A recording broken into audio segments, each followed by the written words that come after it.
இந்த தர்மேந்திர பிரதான் என்று சொல்லப்படுகின்ற நபர் மீது ஏற்கனவே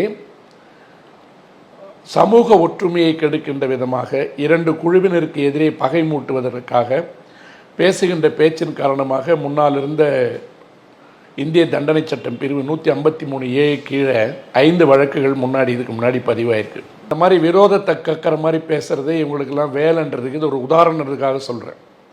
நீங்கள் உள்ளே போய் தேடி பார்த்தீங்கன்னா பல அமைச்சருடைய குற்றப்பின்னணி வரிசையாக இருக்கும். குறிப்பாக இவருடைய குற்றப்பின்னணி இந்த பேச்சுக்களின் மூலமாக இதை போன்ற பேச்சுக்களுக்காக ஒரு 5 வழக்குகள் பெண்டிங்கில் இருக்கு. திராவிடத்தின் ஒரு கூறு என்று அறியப்படுகின்ற ஒடிசாவிலிருந்து வந்திருக்கின்ற இந்த மனிதரை வளர்த்து விட்டது ஏபிவிபி. ஏபிவிபியும் ஆர்எஸ்எஸும் வளர்த்து விட்டால் அவர்கள் எவ்வளவு வன்மம் கொண்டவர்களாக இருப்பார்கள், வார்த்தைகளை விடுவதில் மிகுந்த தேர்ந்தவர்களாக இருப்பார்கள், வன்மத்தை தூண்டுவதில் வன்முறையை தூண்டுவதில் கவனமாக இருப்பாங்க.